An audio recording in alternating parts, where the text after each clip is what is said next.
एक और प्रेरणादायक अध्याय में आपका स्वागत है।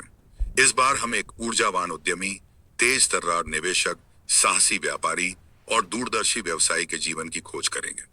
तो चलिए सीधे उनके संसार में कदम रखते हैं।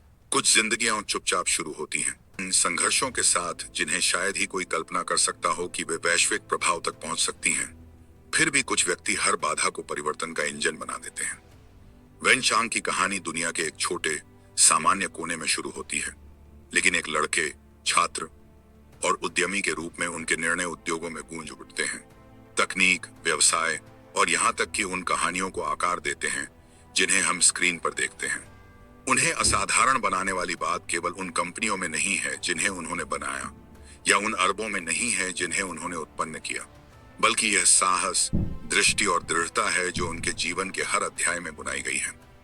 वेन चांग का जन्म 3 अगस्त 1983 को ताइपे, ताइवान में हुआ, एक ऐसे परिवार में जो वित्तीय कठिनाइयों का सामना कर रहा था। ग्रामीण खेत पर जीवन आसान नहीं था और उनके प्रारंभिक वर्ष कमी से भरे थे। 6 साल की उम्र में उन्होंने अवसर की तलाश में अपने परिवार के साथ संयुक्त राज्य अमेरिका का रुख किया। फिर भी गरीबी उनके जीवन के साथ बनी रही। इन संघर्षों के बीच छोटे वेन ने तकनीक में रुचि विकसित की। 7 साल की उम्र तक वे अपना पहला सॉफ्टवेयर प्रोग्राम एप्पल IIe पर लिख रहे थे, एक पूर्वाग्रही बुद्धि का संकेत देते हुए जिसने बाद में उद्यमिता और वेंचर निवेश की दुनिया को फिर से परिभाषित किया। हैवरहिल, मैसाचुसेट्स में उनके हाई स्कूल के वर्ष उनकी तकनीकी जिज्ञासा को और बढ़ावा देते हैं। वे Napster, pioneering peer to peer file sharing platform में शामिल हुए, जो लोगों और संसाधनों को जोड़ने वाले प्लेटफॉर्म में जीवन भर की रुचि की शुरुआत का संकेत था।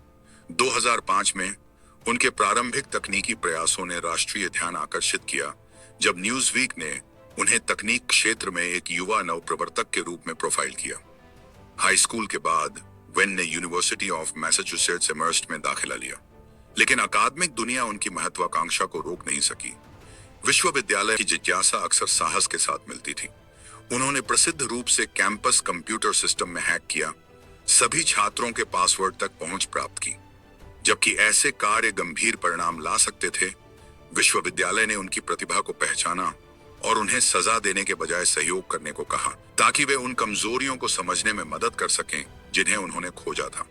इसी दौरान उन्होंने i2 हब की स्थापना की, एक फाइल शेयरिंग नेटवर्क जो जल्दी ही कॉलेज छात्रों के बीच सांस्कृतिक घटना बन गया। हालांकि कानूनी दबाव के कारण प्लेटफॉर्म को बंद करना पड़ा। इसकी संक्षिप्त लेकिन प्रभावशाली उपस्थिति ने चांग की प्रतिष्ठा को एक दूरदर्शी के रूप में स्थापित किया जो जोखिम लेने के लिए तैयार था। फरवरी 2003 तक उनके छात्रावास के कमरे में i2 हब जन्मा। इसकी तीव्र वृद्धि ने ध्यान आकर्षित किया, जिससे चांग को ट्रैफिक को बेहतर प्रबंधित करने के लिए अस्थायी रूप से संचालन रोकना पड़ा। मार्च 2004 तक i2 हब लौट आया और अधिक मजबूत और परिष्कृत। यह अवधि फेसबुक के लॉन्च के समय से मेल खाती है, जो सामाजिक नेटवर्किंग युग की शुरुआत थी।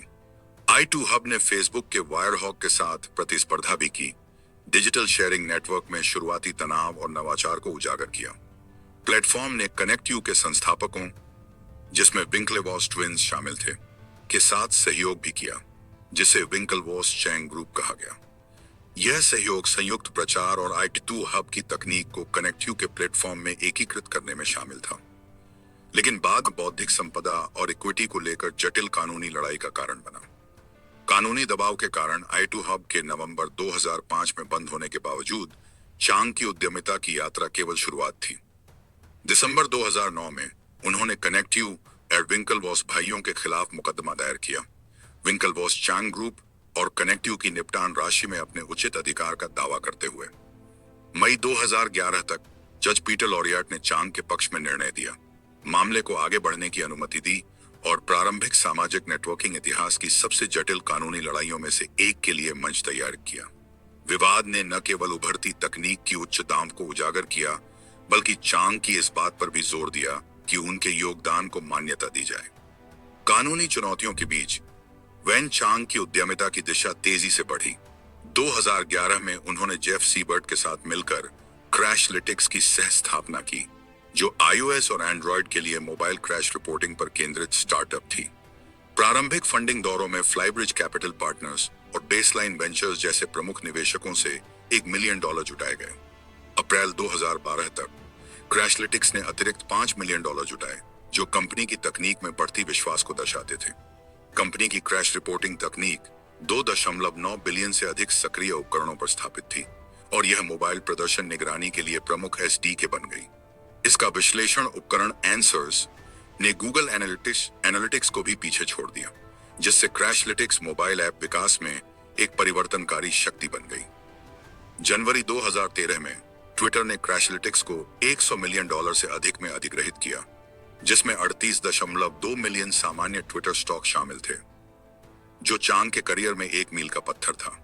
4 साल बाद गूगल ने ट्विटर से क्रैशलिटिक्स को अधिग्रहित किया, जिससे प्लेटफॉर्म का प्रभाव और तकनीक का स्थायी मूल्य और पुष्ट हुआ।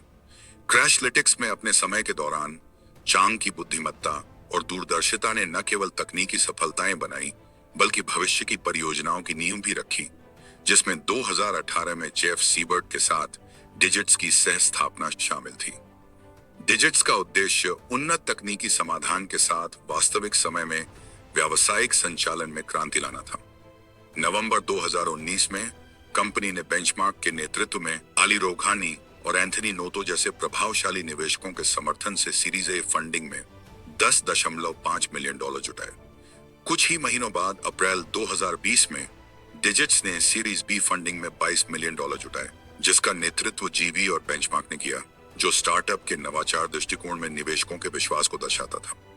अक्टूबर 2020 तक डिजिट्स को एमब्रोकर द्वारा वैश्विक स्तर पर छठा शीर्ष स्टार्टअप मान्यता मिली, जो उद्योगों में इसके परिवर्तनकारी संभावित प्रभाव को पुष्ट करता है। चांग की उद्यमिता की गतिविधियां स्टार्टअप्स तक सीमित नहीं रही। वे एक सक्रिय एंजल निवेशक और कई वेंचर फंड्स में लिमिटेड पार्टनर बन गए और JetSmarter, DraftKings, Gusto, Dropbox, उफाई एंड लवपॉप जैसी परियोजनाओं का समर्थन किया। उन्होंने Baseline Ventures, 137 Ventures, Boston Seed Capital, वेयर फंड एंड लॉन्च एंजल्स के माध्यम से भी निवेश किया और Instagram, Weebly, Spotify, Palantir and Hyperloop One जैसी कंपनियों की दिशा तय करने में मदद की। 80 से अधिक स्टार्टअप्स में 32 सफल एग्जिट्स के साथ चांग ने $150 अरब से अधिक के कुल मूल्य सृजन में योगदान दिया। तकनीक से परे चांग ने फिल्म निर्माण और पर्यावरणीय संरक्षण में भी प्रयास किए। 2017 में उन्होंने काया के सह संस्थापक पॉल इंग्लिश के साथ विकेड मैजिक प्रोडक्शंस की सह स्थापना की और डियर डिक्टेटर फिल्म लॉन्च की, जिसमें केटी होम्स, माइकल क्वाइन और अन्य ने अभिनय किया। चांग ने जलवायु डॉक्यूमेंट्री चेसिंग कोरल के सह संयोजक के रूप में भी कार्य किया, जो सनडेंस 2017 में प्रदर्शित हुई, नेटफ्लिक्स द्वारा अधिग्रहित हुई और 100% रॉटन टोमेटोज रेटिंग प्राप्त की। उन्होंने पहले फ्रेम बाय फ्रेम अफगान फोटोग्राफरों पर एक डॉक्यूमेंट्री में योगदान दिया, जो SXSW 2015 में प्रदर्शित हुई और 92% रॉटन टोमेटोज स्कोर प्राप्त किया। इन परियोजनाओं ने तकनीक से परे कहानी कहने और प्रभाव के प्रति चांग की प्रतिबद्धता को दर्शाया। पुरस्कार और मान्यता भी उनके पीछे नहीं रही।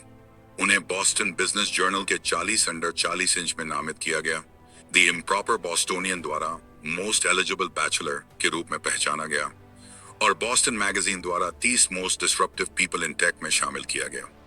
उनकी अल्मा मैटर UMass Amherst ने उन्हें 2016 में मानद डॉक्टरेट प्रदान किया, जहां उन्होंने स्नातक वर्ग के लिए मुख्य वक्ता के रूप में भी सेवा दी।